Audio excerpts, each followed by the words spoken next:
Hello friends, എല്ലാവർക്കും good morning. അപ്പോൾ എല്ലാവർക്കും എന്തൊരു തകർപ്പൻ വിശേഷത്തിലേക്ക് തന്നെ സ്വാഗതം. അങ്ങനെ കിരണും കല്യാണിയും കാർത്തികയും ലക്ഷ്മി അമ്മയും കൂടെ സംസാരിച്ചുകൊണ്ടിരിക്കണം. എന്തായാലും അന്ന് ഞങ്ങൾ കാട്ടിൽ പോയപ്പോൾ അവൻ്റെ ഒരു പൊടി പോലും കിട്ടിയിട്ടില്ല. അതിനർത്ഥം അവനപ്പോൾ അവിടെ നിന്നൊഴുകി വേറെ എവിടെയോ ചെന്ന് പെട്ടിരിക്കുന്നത്. അതുകൊണ്ടാണ് അവൻ്റെ എല്ല് പോലും കിട്ടാതിരുന്നത്. എന്തായാലും ഒന്നുകൂടെ കാട്ടിലൊന്ന് അന്വേഷിക്കണം മോനെ, ഇല്ലെങ്കിൽ അത് വേറെ പ്രശ്നമാവും. അവനെപ്പോലെ ഒരുത്തൻ ഒരിക്കലും മരിക്കില്ല എന്നാണ് ഞങ്ങളുടെ വിശ്വാസം. അതുകൊണ്ട് തന്നെ അവൻ എവിടെയോ ജീവിച്ചിരിക്കുന്നുണ്ട്, എവിടേക്കോ അവൻ ജീവിച്ചിരിക്കുന്നുണ്ട് എന്നുള്ള കാര്യം ഉറപ്പാ എന്നൊക്കെ ലക്ഷ്മി അമ്മ പറയാ. അത് കേട്ടത് പേടിക്കണ്ട, എന്തായാലും അച്ഛനൊന്ന് മലയ്ക്ക് പോയി കഴിഞ്ഞ് വന്നോട്ടെ, അത് കഴിഞ്ഞതിന് ശേഷം നമുക്ക് അവനെക്കുറിച്ച് അന്വേഷിക്കാം എന്നൊക്കെ പറഞ്ഞുകൊണ്ട് ഇങ്ങനെ നിൽക്കുകയാണ്. ഈ സമയം അത് ശരിയാ, എന്തായാലും ഇനിയിപ്പോൾ അതിനെക്കുറിച്ചൊന്നും പറഞ്ഞിട്ട് കാര്യമില്ല, എല്ലാം കൂടെ മനുഷ്യന്റെ സമാധാനം പോയി എന്നൊക്കെ പറഞ്ഞുകൊണ്ട് കാർത്തികേയൻ നിൽക്കുകയാണ്. ഈ സമയം പിന്നീട് കാണിക്കുന്നത് നമ്മുടെ വിക്രത്തിനെയാണ്. വിക്രവും രാഹുലും കൂടി ഇങ്ങനെ സംസാരിച്ചുകൊണ്ടിരിക്കുക. എല്ലാ കാര്യങ്ങളും ഒത്തു വന്നതാ. അവന്റെ തല ഞാൻ അടിച്ച് പൊളിച്ച് അവനെ കൊന്നാനായിരുന്നു. അപ്പോഴേക്കും ഇവിടുത്തെ വാർഡൻ വന്നു, പിന്നെ പോലീസുകാരും എല്ലാം കൂടെ കുളവാക്കി. അവരെന്നെ പിടിച്ച് വലിച്ചു മാറ്റിയില്ലായിരുന്നെങ്കിൽ ഉറപ്പായിട്ടും ഞാൻ അവനെ കൊന്നാനെ.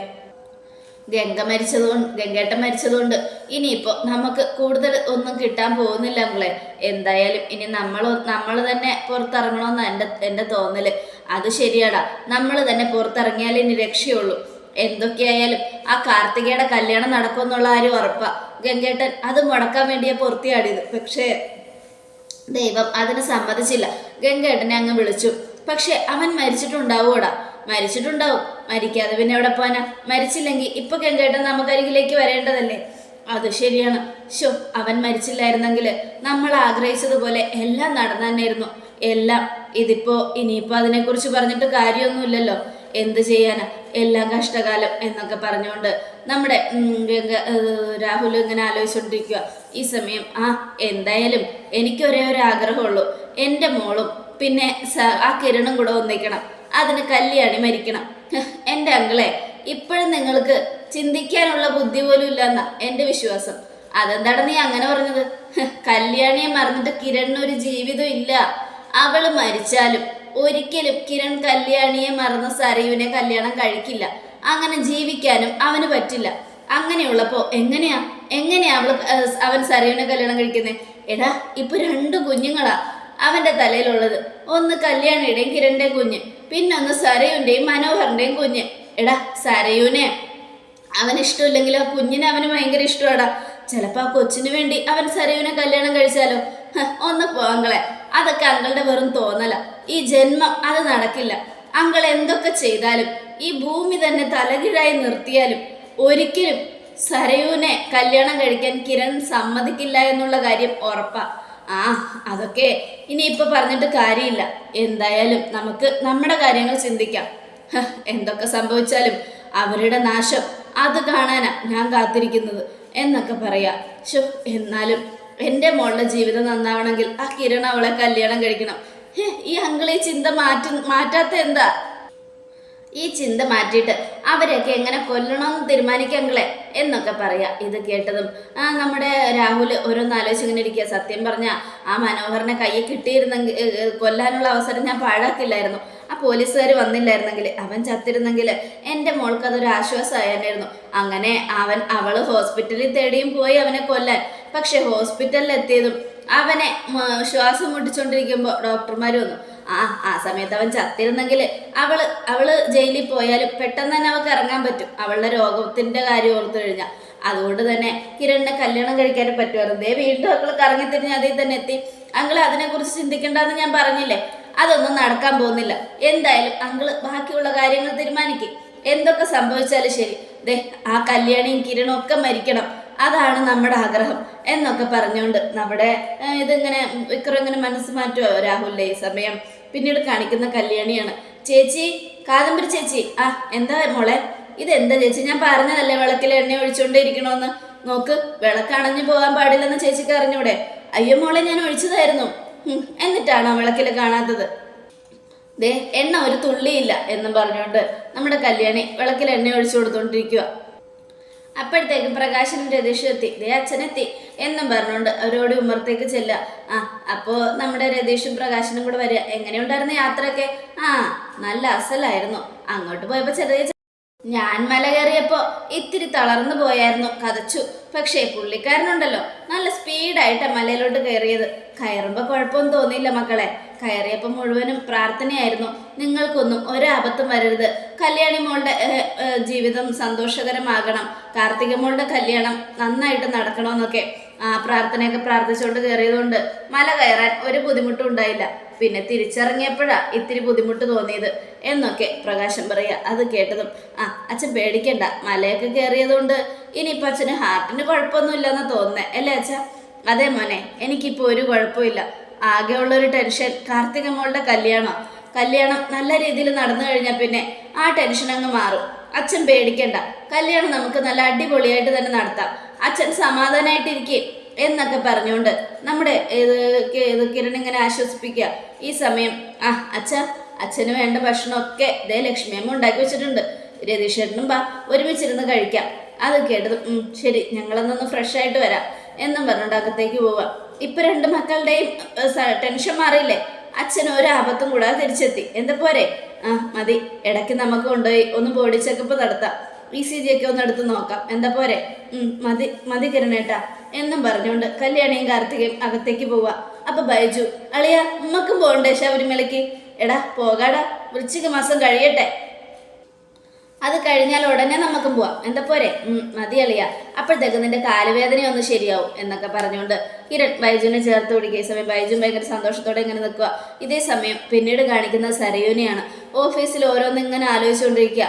അന്ന് മനോഹറിനെ ഹോസ്പിറ്റലിൽ വെച്ച് കൊല്ലാൻ നോക്കിയതൊക്കെ ആലോചിക്കുക. അവനെ കൊല്ലാൻ പറ്റിയില്ലല്ലോ, എത്ര ശ്രമിച്ചിട്ടും അവനെ കൊല്ലാൻ പറ്റിയില്ലല്ലോ എന്നും ആലോചിച്ചുകൊണ്ട് ടേബിളിൽ മുറുക്കി അടിച്ചിട്ട് സരയ അവിടെ നിന്ന് എഴുന്നേറ്റ് നേരെ ഹോസ്പിറ്റലിലേക്ക് എത്തുക. ഹോസ്പിറ്റലിൽ നിന്ന് എത്തിയതും നമ്മുടെ സരയ കാറിൽ നിന്ന് ഇറങ്ങി സരയു നോക്കുമ്പോഴതാ മനോഹറും കുറെ പോലീസുകാരും വരുന്നു. അത് കണ്ടതും സരയുവിന് ദേഷ്യം സഹിക്കാനായില്ല. കലിയടക്കാനാകാതെ സരയു അവിടെ ബൈക്കിലിരുന്ന് ഒരു ഹെൽമെറ്റ് കയ്യിലെടുത്തു. എടാ നിന്നെ ഞാനിന്ന് കൊല്ലുവടാ എന്നും പറഞ്ഞുകൊണ്ട് മനോഹറിന് നേരെ വരുക. അങ്ങനെ വന്നതും എന്താ ഒച്ചയായി കാണിക്കുന്നേ എന്ന് പോലീസുകാരൻ മാറി നിന്നത്. സാറേ അവളെന്നെ കൊന്നോട്ടെ, എടാ നീ ചത്താലും ഞങ്ങൾക്ക് കുഴപ്പമൊന്നുമില്ല, പക്ഷെ നിന്നെ അവളെങ്ങാനും തട്ടിക്കഴിഞ്ഞാൽ ഞങ്ങളുടെ ജോലി പോകും, കഞ്ഞോടി മുട്ടും, അതുകൊണ്ടാണ് നിന്നെ രക്ഷിക്കുന്നത് എന്നൊക്കെ പോലീസുകാരൻ. സരയും മാറി നിൽക്കും മര്യാദക്ക്, ഇല്ലെങ്കിൽ നിന്നെ അടിച്ച് ഞങ്ങൾ ജീപ്പിൽ കയറ്റി കൊണ്ടുപോകും. കൊണ്ടുപോയിക്കോ, അങ്ങനെയാണെങ്കിൽ ജയിലിൽ വെച്ച് എനിക്ക് ഇവനെ കൊല്ലാലോ. ആര് പറഞ്ഞു? നിന്നെ ജയിലിൽ വേറെ സ്ഥലത്തായിരിക്കും കിടത്തുന്നത്, പിന്നെ പുറം ലോകം കാണാൻ പറ്റില്ല, മനസ്സിലായല്ലോ? എടാ നീ ഒന്നോർത്തോ, നീ രക്ഷപ്പെട്ടു എന്ന് കരുതണ്ട, നിന്നെ ഞാൻ വെറുതെ വിടില്ലടാ. ഈ ജന്മം നീ എന്നോട് ചെയ്തതൊന്നും എനിക്ക് മറക്കാൻ പറ്റില്ല. അവനിപ്പോ എല്ലാം മറന്നിരിക്കുമല്ലേ, പിന്നെ എന്തിനാ ഇനി വീണ്ടും അതൊക്കെ ഓർമ്മിപ്പിച്ച് അവനെ കൊല്ലാൻ നോക്കുന്നത്? ദേ സാറുമാരും മിണ്ടരുത്, ഒരു ക്രിമിനലിനെ സംരക്ഷിക്കുക നിങ്ങളൊക്കെ ചെയ്യുന്നത്. ഈ നാട്ടിലെ നിയമമൊക്കെ ക്രിമിനൽമാരെ സംരക്ഷിക്കുക എന്നുള്ളതാണല്ലേ, അതുകൊണ്ടാ നന്നാവാത്തത് നമ്മുടെ കേരളം എന്നും സരയും. അത് കേട്ടതും ഒന്ന് മാറി നിൽക്കേണ്ട കൊച്ചേ, ഞങ്ങൾക്ക് ഞങ്ങളുടെ ജോലി ചെയ്യണം. എത്ര വലിയ ക്രിമിനൽ ആണെങ്കിലും അവനെയൊക്കെ ജയിലിൽ കൊണ്ടിട്ട് തീറ്റിപ്പോറ്റും, പിന്നെ പുറത്തിറങ്ങുമ്പോൾ തടിമാടന്മാരായിട്ട് ഇറങ്ങും. അതിനുവേണ്ടിയാണോ സാറേ ശിക്ഷ കൊടുക്കുന്നത്? ഇതാണോ ശിക്ഷ എന്നൊക്കെ സരയിൽ ചോദിക്കുക. ഒന്ന് മാറി നിൽക്കാൻ അങ്ങോട്ട് എന്നും പറഞ്ഞുകൊണ്ട് പോലീസുകാർ മനോഹരനെ ജീപ്പിൽ കയറ്റി അങ്ങ് കൊണ്ടുപോവുക. അത് കണ്ടതും കയ്യിലിരുന്ന ഹെൽമെറ്റ് സരയോ ഒരൊറ്റ ഏറ്. ഈ സമയം ഡോക്ടർ വരിക. സരയോ എന്താ ഈ കാണിക്കുന്നേ? ഡോക്ടറിന് അറിയില്ലേ അവൻ എത്ര വലിയ ക്രിമിനൽ ആണെന്ന്, അവൻ എന്തൊക്കെ ചെയ്തിട്ടുണ്ടെന്ന്, എത്ര പെൺകുട്ടികളുടെ ജീവിതം തകർത്തിട്ടുണ്ടെന്ന്. എന്നിട്ടും ഡോക്ടറിന് ഒരു ഇഞ്ചക്ഷൻ കൊണ്ട് അവനെ കൊല്ലായിരുന്നല്ലോ. എന്നിട്ട് എന്താ അത് ചെയ്യാതിരുന്നത്? ദേ കൊച്ചേ, അത് ഞങ്ങളുടെ ജോലിയല്ല. ഒരാളെ ജീവൻ രക്ഷിക്കുക എന്നുള്ളതാണ് ഞങ്ങളുടെ ജോലി, അല്ലാതെ ഒരാളുടെ ജീവൻ എടുക്കുക എന്നുള്ളതല്ല. അതുകൊണ്ട് തന്നെ കുട്ടി കൂടുതലൊന്നും പറയണ്ട. ഇനി ഇതിന് ശ്രമിച്ചിട്ടുണ്ടെങ്കിൽ എൻ്റെ സ്വഭാവം മാറും. ദേ ഇങ്ങനെ കൊല്ലാനൊന്നും കുട്ടിക്ക് ഒരധികാരവും ഇല്ല. കൊല്ലും, ഞാൻ കൊല്ലും. അവനെ സപ്പോർട്ട് ചെയ്യുന്ന ആരെയും ഞാൻ കൊല്ലും. സാറേ ഭ്രാന്ത് പിടിച്ച് നിൽക്കുക, മാറി നിന്നോ, കൂടുതൽ സംസാരിക്കണ്ട എന്നും നേഴ്സ് ഡോക്ടറിനോട് പറയാ. അത് കേട്ടതും എനിക്ക് ഭ്രാന്തൊന്നും പിടിച്ചിട്ടില്ലടി, എൻ്റെ സമനിലയും തെറ്റിയിട്ടില്ല, സ്വയബോധത്തോടുകൂടെ തന്നെയാ അവനെ ഞാൻ കൊല്ലാൻ നടക്കുന്നത്. കൊല്ലും, ജീവിക്കാൻ അനുവദിക്കില്ല ഞാൻ അവനെ. എൻ്റെ കൺമുൻപിൽ കണ്ടാൽ എനിക്കൊരവസരം കിട്ടിയ ഉറപ്പായിട്ടും അവനെ ഞാൻ തീർത്തിരിക്കും എന്നും പറഞ്ഞുകൊണ്ട് നമ്മുടെ സരയു ദേഷ്യപ്പെട്ട് കാർ കൊടുത്തോണ്ടങ്ങ് പോവുക. ഈ സമയം ഡോക്ടർ ഓരോന്നിങ്ങനെ ആലോചിച്ചുകൊണ്ട് നിൽക്കുക. ഇതേ സമയം പിന്നീട് കാണിക്കുന്ന കിരണിനെയും കല്യാണിയാണ്. അവര് അവിടേക്ക് വരിക ഓഫീസിലേക്ക്. ഹരിയേട്ടാ സരയു വന്നോ? ഏയ് ഇല്ല സാറേ, സരയൊന്നും വന്നിട്ടില്ല. അവൾ എവിടെ പോയതാണെന്ന് അറിയില്ലല്ലോ.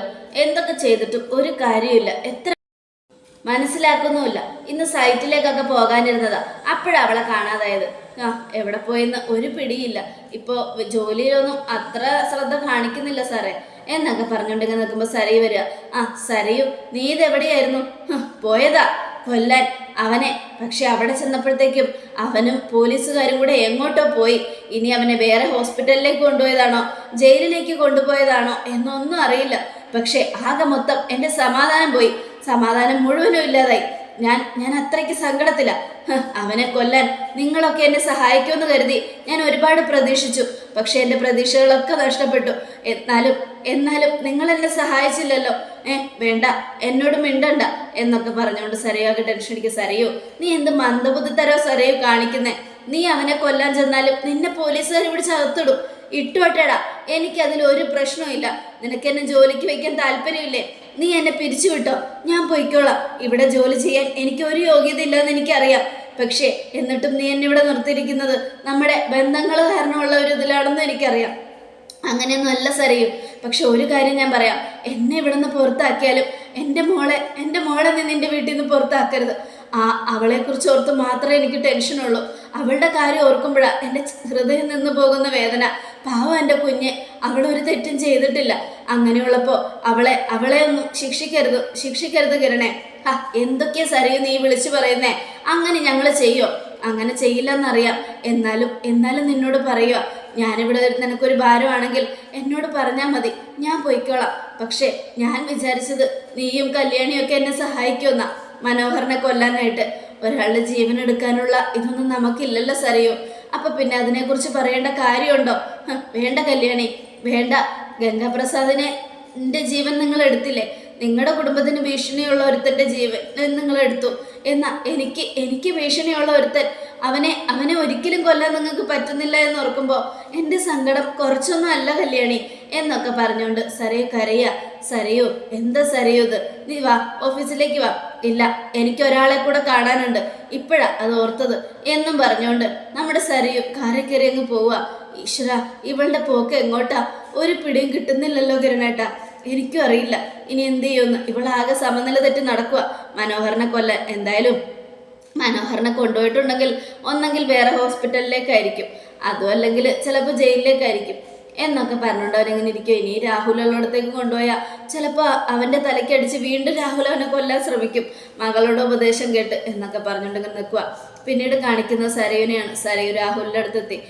എന്തായി മോളെ, കാര്യം നടന്നോ? ഒരു ചുക്കും നടന്നില്ല. അച്ഛന് പറ്റിയത് തന്നെ എനിക്കും പറ്റി. കുറെ കാശ് പോയത് മാത്രം മെച്ചം. അവന്മാരെ കൊണ്ടൊന്നും ഒന്നിനും കൊള്ളില്ല അച്ഛാ. എന്തായാലും കുറെ കാശ് മേടിക്കാനും വീരവാദം മുഴക്കാനും പൊങ്ങച്ചം പറയാനും മാത്രം കൊള്ളാം. അല്ലാതെ അവന്മാരുടെ കൈകൊണ്ട് ഒരാളെയും കൊല്ലാൻ പറ്റുമെന്ന് എനിക്ക് തോന്നുന്നില്ല. എല്ലാം വെറും പ്രതീക്ഷ മാത്രമായിരുന്നു. ഞാൻ ഒരുപാട് പ്രതീക്ഷിച്ചു, ഒരുപാട് സന്തോഷിച്ചു. അവന്മാരുടെ വിളി വരാൻ പോകുന്നത് അവനെ കൊന്നുവെന്നും പറഞ്ഞായിരിക്കുമെന്ന് ഒരുപാട് സ്വപ്നം കണ്ടു. പക്ഷെ എല്ലാ സ്വപ്നങ്ങളും തകർന്നു. അവൻ മരിച്ചില്ല. ഞാൻ അങ്ങോട്ടേക്ക് ചെന്നപ്പോഴത്തേക്ക് പോലീസുകാർ അവനെ ജീപ്പിൽ കയറ്റി കൊണ്ടുപോയായിരുന്നു. എങ്ങോട്ടാ കൊണ്ടുപോയെന്നൊന്നും അറിയില്ല. ഇങ്ങോട്ടാണ് കൊണ്ടുവരുന്നെങ്കിൽ അവനെ ഒരവസരം കിട്ടിയ വീണ്ടും തീർക്കണേച്ചാ. അതാണ് ഈ അച്ഛൻ മകൾക്ക് വേണ്ടി തരുന്ന ഏറ്റവും വലിയ സമ്മാനം. മോളെ, അതൊക്കെ കഴിയുമ്പോൾ നമ്മുടെ ശത്രുക്കളായവരെ ഇല്ലാതാക്കണം. ആരാ നമ്മുടെ ശത്രു എന്ന്? കിരണും കല്യാണിയോ? ഒരിക്കലുമില്ല. അവരൊക്കെ നല്ലവരാ. നല്ലവരായവരെ കൊല്ലാൻ നടക്കുന്നതിന് പകരം ഒരു വൃത്തികെട്ടവനുണ്ടല്ലോ, അവനെയാണ് കൊല്ലേണ്ടത്. അവൻ തീർന്നു കഴിഞ്ഞാൽ തീരാവുന്ന പ്രശ്നമേ ഉള്ളൂ. അതറിയാതെ എല്ലാവരും കൂടെ ഇങ്ങനെ അവനെ തലയിൽ വെച്ചുകൊണ്ട് നടക്കേണ്ട കാര്യമില്ല. ആദ്യമേ അവനെക്കുറിച്ച് അറിഞ്ഞിരുന്നപ്പോൾ നിങ്ങൾ എന്നോട് പറഞ്ഞിരുന്നെങ്കിൽ ഉറപ്പായിട്ടും ഞാൻ അവനെക്കുറിച്ച് അന്വേഷിച്ചെന്നായിരുന്നു. പക്ഷേ അത് നിങ്ങൾ എന്നോട് പറഞ്ഞില്ല. എന്നാ ഇപ്പൊ ഞാൻ എല്ലാം അറിഞ്ഞു. ഇനി അവനെ കൊല്ലാൻ എനിക്കധികം ആൾക്കാരുടെ ആവശ്യമൊന്നുമില്ല. പക്ഷെ അവനെ ജയിലിലേക്ക് കൊണ്ടുവന്നുകൊണ്ട് ഇവിടെ ഇട്ട് നിങ്ങൾ അവനെ തീർക്കണം. ഞാൻ കൊന്നോളാം മോൾ അതിനെക്കുറിച്ച് ഓർത്ത് പേടിക്കൊന്നും വേണ്ട. ഇനി വരുന്ന വാർത്ത അവൻ മരിച്ചു എന്നുള്ള വാർത്തയായിരിക്കും. എന്തായാലും മോള് വിഷമിക്കണ്ട, എല്ലാം നടക്കും. ആകെ മൊത്തം തലയ്ക്ക് ഭ്രാന്ത് പിടിച്ച അവസ്ഥയാ. എന്ത് ചെയ്യണമെന്ന് ഓർത്തിട്ട് ഒരു പിടിയില്ല. മോളെ, കിരണിനെ കല്യാണം കഴിക്കാൻ പറ്റില്ലേ? കല്യാണിയെ കൊന്നിട്ട് എൻ്റെ ശത്രു മനോഹര. അവനെ കൊല്ലുന്ന കാര്യം മാത്രം പറഞ്ഞാൽ മതി. കിരണിനോ കല്യാണിക്കോ ഒരു പോറല് പോലും ഏറ്റാ പിന്നെ പിന്നെ ഞാൻ ജീവനോട് ഉണ്ടാവില്ല. എന്താ നിങ്ങൾ വിചാരിച്ചേ? നിങ്ങൾ പറയുന്നത് പോലെ കിരണിനെ ഞാൻ കല്യാണം കഴിക്കണമെന്നോ? ഒരിക്കലുമില്ല. അവനിപ്പോ എനിക്ക് വേണ്ടപ്പെട്ട നല്ലൊരു കസിനാ. അങ്ങനെയുള്ളപ്പോൾ ഒരിക്കലും അവനെ ഞാൻ ചതിക്കില്ല. കല്യാണി നല്ലവളാ. നമ്മൾ സ്നേഹിച്ചവരൊക്കെ ചീത്തവര്. ഞാനിങ്ങനെ ആയതുകൊണ്ടല്ലേ കിരൺ എന്നെ കല്യാണം കഴിക്കാതിരുന്നത്. അതിന്റെ കാരണക്കാരൻ നിങ്ങളാ. നിങ്ങൾ രണ്ടുപേരും എന്നെ വളർത്തി വഷളാക്കിയത് കൊണ്ടാ അവനെ എനിക്ക് കിട്ടാതെ പോയത്. എന്തായാലും അതൊക്കെ കൊണ്ട് ഞാൻ ജീവിതം എന്താണെന്ന് പഠിച്ചു. ഇനിയിപ്പോ മനോഹറിനെ പോലെ ഒരുത്തൻ എൻ്റെ ജീവിതത്തിൽ ഉണ്ടാവില്ലെങ്കിലും കിരണിനെ ഒരിക്കലും ഞാൻ കല്യാണം കഴിക്കില്ല. അവൻ എന്നും എൻ്റെ മനസ്സിൽ കല്യാണി കിരൺ കല്യാണിയാ എന്നൊക്കെ പറഞ്ഞുകൊണ്ട് സരി ദേഷ്യപ്പെട്ട് ഇങ്ങനെ നിൽക്കുക. അത് കേട്ടതും രാഹുൽ ഞെട്ടുകയാണ്. അതോടുകൂടി എപ്പിസോഡ് അവസാനിക്കണം. നാളത്തെ ഒരു തകർപ്പൻ വിശേഷത്തിനായിട്ട് കാത്തിരിക്കുക. എല്ലാവർക്കും ഒരിക്കൽ കൂടെ നല്ലൊരു ശുഭദിനം തന്നെ ആയിക്കോട്ടെ. Thank you friends.